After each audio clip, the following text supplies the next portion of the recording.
Morning, everybody. It's Bobby Piton. I am here from Preactive Investments, my company, and I'm going to be going over geopolitical, I guess, as well as economic data that came out today. I'm starting a couple minutes early so that I can go and copy some of this information to share it elsewhere because I still haven't figured this piece out in terms of how to automate this whole process that I can turn around and do this in a less choppy manner. But it's a work in progress, folks. I still need to do other things, so I don't have time to try to get all this just right. And so, thank you for your patience in dealing with this. Morning insights. Okay, so let me see here. There's a lot to cover today, and it's been a pretty busy morning to say the least. Keeping track of all the news that's been coming out, and it's amazing how much is coming out right now, and we get a lot of distractions thrown at us to lose sight of the bigger items that are going to impact us for years to come.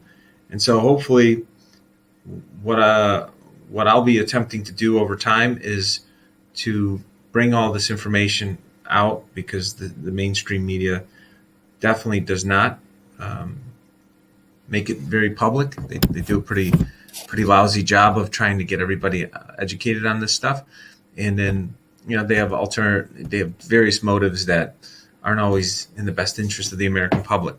But first off, happy St. Paddy's Day to everybody. I think everybody's honorary Irish today, myself included. I'm not Irish, but people think I am. So good morning, Deidre, Caroline, Jules, and so forth. And so it's a little brisk here in Illinois. I'm not sure what the rest of the country's like, but hopefully a good pint of Guinness might help warm everybody up. So be safe out there, and be sure to celebrate St. Paddy's Day, and don't let corrupt politicians and bogus policies deter you from supporting local businesses and getting out there and enjoying yourselves on what should be a festive day for everybody in the nation, not just the Irish. That's one thing that's great about Americans is that we love incorporating other people's some of their traditions and so forth, and make them our own, and that's a beautiful thing. And so, anyways, that's that. So let's look at what news has come out today. Well, the Federal Reserve is going to be, I guess, talking at 2:00 today. I've made it very clear what I think about the current chair, as well as, I guess, the replacement, Yellen, which is even more scary than Powell being the chair. They're both cut from the same cloth. The balance sheet of the Federal Reserve is almost $7 trillion larger than it was in 2008. Let me say that number again. The Federal Reserve's balance sheet is almost $7 trillion larger than it was in 2008. And I thought about it this morning, and during the lows that took place on March 6th and March 9th of 2009, the stock market of the United States, all the companies that I was following, was worth about $8 trillion, 7.77 trillion. It was pretty funny, right? Because the S&P hit 666, and the valuation of all these companies I was following was worth 7.77 trillion. And you fast forward to today, the size of the balance sheet is almost equal to the value of every publicly traded company in the United States just 13 short years ago. That should be extremely disturbing and alarming. I'm not exactly sure, if there's some kind of, leveraged buyout that's taking place right before our eyes and nobody has really caught on to it. So I'm not exactly sure, what's taking place behind the scenes, but I do try to examine the numbers and look into it and make sense of what the larger play is. But I do think that at some point we do need to realize this. And if crimes have been committed of any sort by individuals that misused power and abused our system for their own personal gain, gain, then I do believe they should be brought to justice. They shouldn't get a pass by trying to say that they just took advantage of the opportunity of a crisis that they helped create. That doesn't fly very well, and I think that most Americans would agree with that. UK came out today, and you can go and pull this up, I believe on Bloomberg.com or CNBC might have it. And this is, I just want to say one thing. So one of the great things about the United States, as well as Western nations, okay? So I'm saying Western nations that are grounded in Judeo-Christian values, okay? These arguments that people are saying that, it's just Christian values. No, it's both. It's Judeo and Christian. So, look into the laws and the way they're constructed. They're structured off of the Old Testament and the New Testament. But that's a separate conversation. Stop with the bogus arguments that you're making that it's only Christian. It's both. Anyways, and for those of you who are Christian, you shouldn't forget the fact that that Jesus was a Jew. so you kind of leave that part out for some reason. It's very bizarre. But with regards to Judeo-Christian nations and the U.S. and UK in particular, the UK published a 111-page integrated defense review report. Okay, now we in the West don't hide behind secrecy and deception and lie and are amoral and atheist like some of the nations that we're up against, who they mislead their public, they lie and they cheat and they bribe individuals all across the world. Everybody knows who I'm talking about. And this is a virus, not just in the physical form, but also a spiritual and mental form, and that we do need to defeat this virus that has spread around the world by stepping up and doing various things that I've been hopefully trying to address. But this report, what's significant about it is the UK came out and said that if there's emerging technologies that are comparable to biological, chemical, or nuclear weapons, the UK reserves the right to use nuclear weapons on whoever deploys those emerging technologies with equivalent devastation to their economy. Let me repeat that. The UK has come out and said that they reserve the right to use nuclear weapons on an enemy if what they've unleashed on their society is causing damage equivalent to a biological, chemical, or nuclear attack. My guess is that the United States is going to have a similar policy. We've all heard about deep fakes, and we've heard about this manipulation that's taken place by foreign powers. And I can think of a bunch of different ways that a company or a country might manipulate our society and might result in a very fierce and harsh retaliation.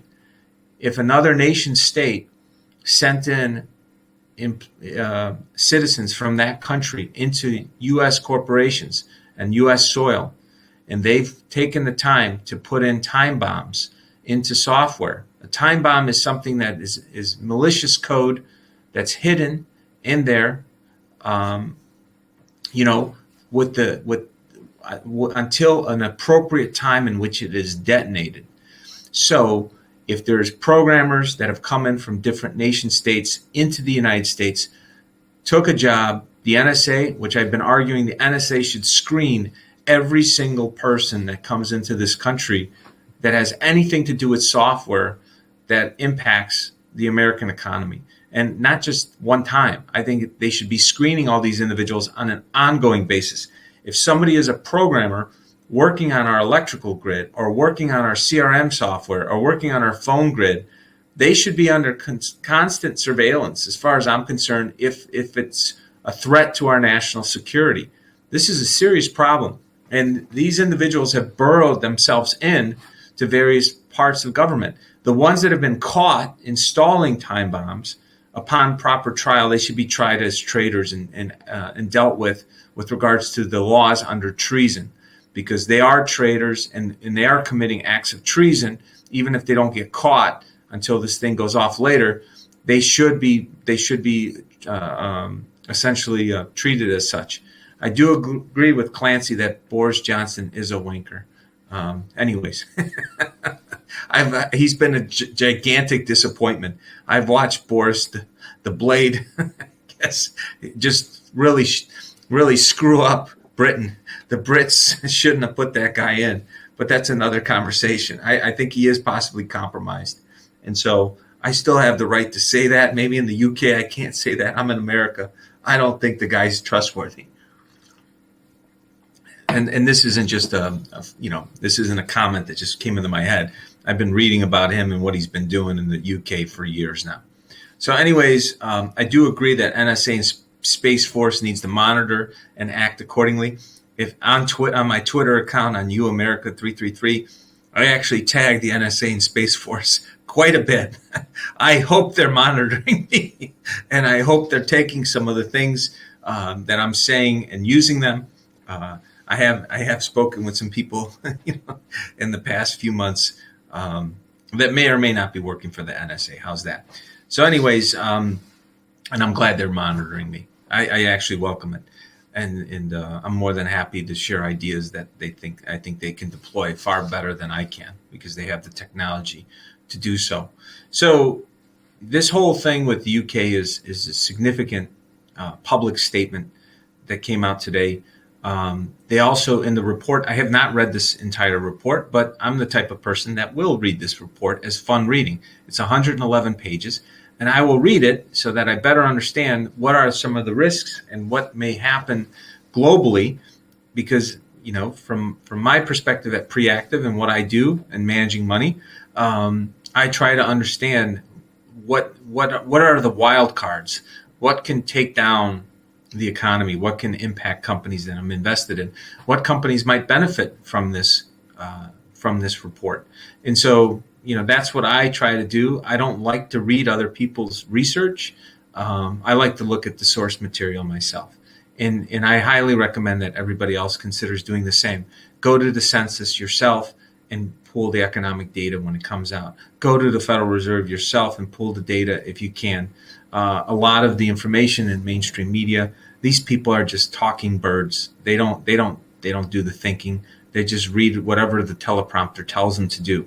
So try to find people that actually read the stuff and think about it and give you their perspective, not some script from somebody else who's telling them exactly what to say. I think you're better than that. I think you shouldn't. We should all just stop paying attention to any of these parrots who like to just talk with none of the thinking. We need to reattach who's speaking with the thinking. So reattach who's speaking with the thinking. No more of this acting as though, well, I don't have time to read. Well, then maybe that shouldn't be your damn job. Stop acting like the joker that you are. Go actually get a real job. Stop being a joker on TV and just reading cards. Anyways, that's just my 2 cents. The Federal Reserve, like I said, is going to be meeting today. 10-year bonds have gone up to about 1.67%. That's about 8 basis points. That's a really big move, folks. It was just at about 140 basis points, 1.4%. I don't know, maybe 5 weeks ago. And so to jump over 25 basis points this fast is extremely concerning. Now, it turns out that there's one of the best bond investors of all time. His name is Bill Gross, and maybe some of you have heard of him. He's come out and said he's shorting treasuries. Now, keep in mind, I have absolutely no opinion on what you should do with your money. When I'm giving you all this information, it's for educational purposes only. I want you to use it for yourself in terms of you should look into it and explore more. If someone who wants advice, there's a whole protocol and there's a bunch of disclosures and there's a bunch of other things they have to do, because I'm in a regulated industry, before I'm willing to give them any sort of advice, because sometimes what I talk about could be taken out of context. So please make sure that you don't take what I'm saying out of context. You need to understand the larger picture, and either you do it yourself or you find someone who's doing it, or feel free to contact me at Preactive Investments if you're interested in having a conversation. But please don't use it in a vacuum. You have to think about it in the larger context of what's taking place in your portfolio. It would be no different than, you go to the doctor and, you just had your temperature measured, and you're making judgments because your temperature is at at a level that's elevated, and you start making a bunch of judgment calls as to what that means. You would never do that. You wouldn't know if you had an infection or you just have running a fever because you have, maybe I don't know, you have some kind of weird bug or virus or bacterial infection. You would never do that. So you shouldn't do that with your money either. Make sure you take the time to consult with a professional, or put in the time yourself to learn how to become your own professional. Okay, so rates are moving up. NASDAQ is down over 1%. Obviously, as rates rise, technology stocks tend to go down a little more because the cap rate or the discount rate impacts growth type companies more than traditional slower growing companies. It's something to think about. There's been talk, which is extremely disturbing, about this filibuster being ended in the Senate. For those of you who don't know, in the Senate, unlike the House, the Senate has a tradition of trying to get both sides to work together. Wow, what a crazy concept. So Democrats and Republicans in the U.S. Senate, even if they disagree on core philosophical items, if something passes the House of Representatives, now keep in mind the Senate could also come up with ideas for laws, but if it goes through the House of Representatives and it comes to the Senate, the senators are supposed to try and reconcile the differences and negotiate what's fair for both parties involved. Okay, and now what it turns out to do is, with a filibuster, if something passes the House, like H.R. 1, for example, which is the most corrupt and evil bill ever, and I still haven't had the time to do a 10-part series. That bill is about 330 pages when you throw it into Word. It's not 700 pages, folks. It's about 330 pages. But that bill, I think, could lead to a civil war on U.S. soil. This guy, Mitch McConnell, who's been a complete and giant disappointment with regards to the election, unless there's something much more sophisticated and fancy going on. I guess I'll hold off for another 6 months before I pass complete judgment as a voter. By the way, my judgment doesn't mean anything. Only God's means something, on Mitch McConnell. But he said if they end the filibuster, which the filibuster prevents any crazy legislation, like the crazy legislation that the House has been trying to push through, from getting through the Senate and then signed by the president. Mitch McConnell has made it clear, and thank goodness he's come to his senses a little bit about this issue, that if they end the filibuster, it's going to be like 100-car pileup in the U.S. Senate, that nothing will get done. They will literally just grind to a complete halt. No legislation will come through the House that will go through the Senate. There'll be absolutely no compromise between Republicans and the House, and Republicans and Democrats within the U.S. Senate, and it's going to be a shit show. That's the only way I would describe it. And I'm glad to hear McConnell say that. I know he screwed up with regards to Trump, unless there's some master plan that some people think is out there. I have no idea. I'm hopeful that maybe there is, because the Republicans, as of right now, until something significantly changes, they let down the American public. That's my personal belief. Unless something changes and there's new elections held sometime this year, I think the GOP let down the entire conservative movement of this country. Yes, I will go on record saying that. And if President Trump if there isn't a new election by the end of this year, in which President Trump is on the ticket against somebody else, or I guess little Biden here, then I think the GOP's dead. I personally, I think that the party's done. So because they betrayed the trust of the American public. So I hope that this is some type of operation, so to speak. Like even Truman had no idea that the atomic bomb was being built and worked on by FDR. He didn't find out about it until FDR died. So they kept the vice president of the United States in the dark while they were building the nuclear bomb. So maybe we have artificial intelligence technology that our military has been working on, trying to figure out how to sniff out all these damn communists that have snuck on the U.S. soil. There's at least 1 to 3 million of them. And I got another clip I need to do about that with regards to how the communists have infiltrated this country across a lot of different institutions, so that we can start to wake up and get to work and figuring out how to deal with these folks the way we need to, because they are evil and they are nothing more than a form of Satanists, even though they may think otherwise. It's the reality is when people try to steal your energy, steal your spirit, and they try to enslave any other human beings. That's the definition of Satanism, as far as I'm concerned. I mean, not as far as I'm concerned. I mean, that is the definition of Satanism. And so these people are that evil. So, all I could say is let's make sure, I'm hopeful that Mitch McConnell will stand tough on this issue. In terms of, with regards to this whole thing, with regards to the virus, I don't want to say it the wrong way. Otherwise, they'll ban me again or take my video down.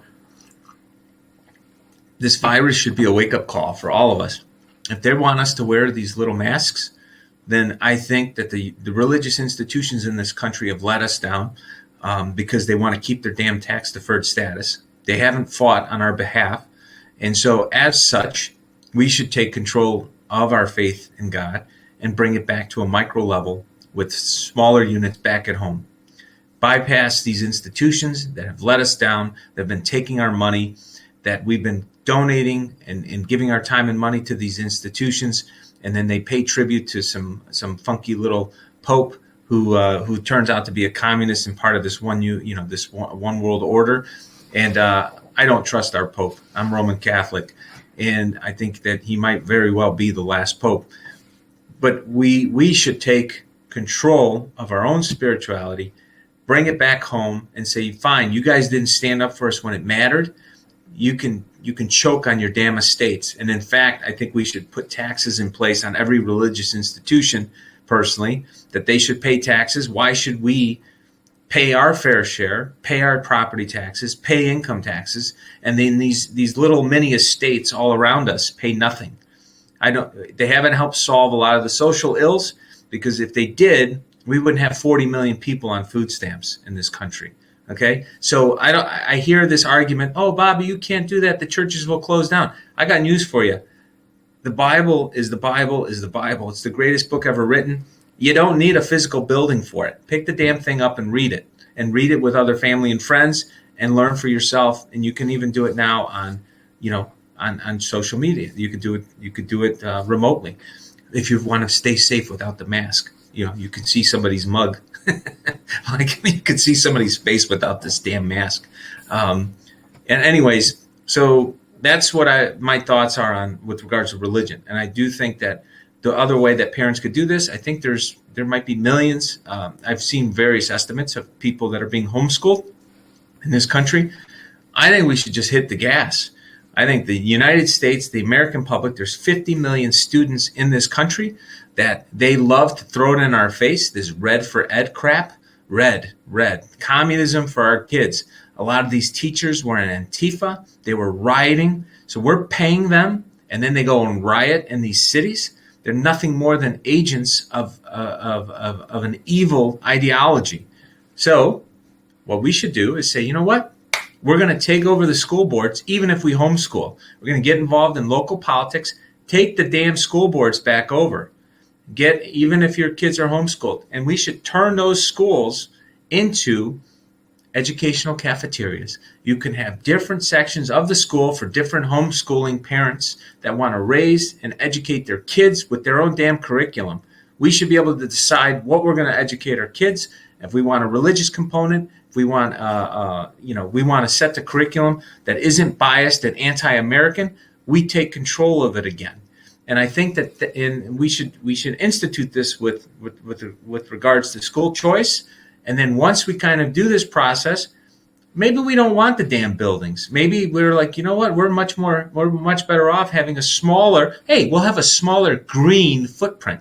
Let's use less oversized buildings with all these little do-good green beans and say, you know what, we're going to cut the size of these buildings that you like to just pay off your friends with our taxpayer money. Like in my town, they spent they paid $12 million for some damn library that's no different than the one that was $2 million. So how much of that money was skimmed off by family and friends? I'm saying is we need to get back involved and look at all the money that is being stolen from us from these corrupt politicians across every single community and county in this country. They're robbing us blind. We need to start looking at it. Every $1,000 that they raise your taxes is worth $15,000 or so, maybe more of the value of your house. They siphon it away. They raise your property taxes $1,000. They stole $15,000 of the value of your house. Let me repeat that. $1,000 property tax increase. They took away $15,000 without writing you a check. So that's why I get pissed, is because the people are not looking at the numbers and being like, why am I not getting ahead? Why is my budget so tight? Why am I making more money but I have less I can spend on myself? This is why, folks, because we're not getting involved in the real crimes that are being committed against us by these elected bureaucrats. So anyways, that's my take on that.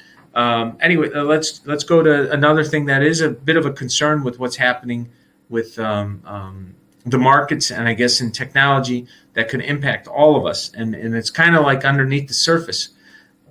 There is a shortage of semiconductors that's taking place in the world. Now, why is that concerning? Well, from a national security perspective, we need semiconductors. They go into cars, into smart cars. They go into computers. They go in their cell phones, and all these semiconductors also go into military installations and so forth, military equipment. And so, if there is a shortage right now that is happening, and part of it's being caused by China, I'm guessing it might be done on accident, maybe. And so there's other nation states that hopefully we can build capacity as quickly as possible.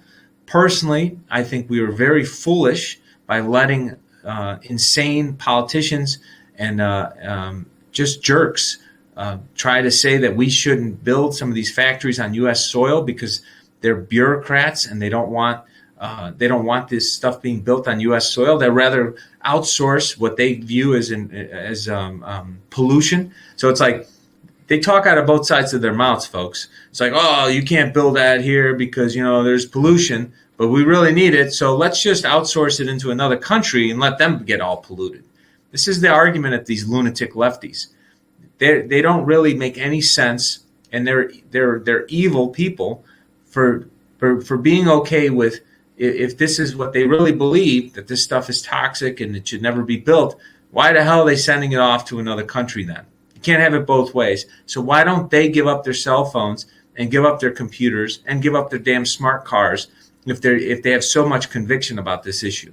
But all I'm saying is that we need to build capacity immediately on U.S. soil as well as other partners, because we can't afford to operate as a nation without semiconductors freely available. We cannot afford to have shortages. So this is a very serious problem. It hit the wire today, and I do think that we need to get this solved.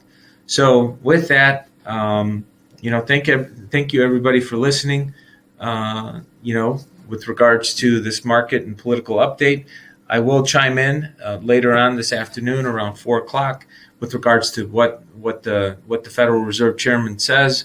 I'm curious myself. The markets, we'll see a little more color based on those comments, how interest rates behave and how the market reacts. And so, we got a lot going on, folks. A lot going on. National security's in flux. The economy's in flux. The Senate might be changing. We got crazy laws on HR 1. So all I can say is talk to your advisor if you don't have one. Talk to an advisor. If you don't have one, find one. Consider me if you go to a website and read about my background, and seriously look at de-risking and whatever that means for you. You should look at de-risking. Things are at very high levels. Think about where they were a year ago. Take the time to figure out how to de-risk. And de-risking doesn't mean going to 100% cash, people. I've heard some comments. People are afraid of an outright crash. I personally,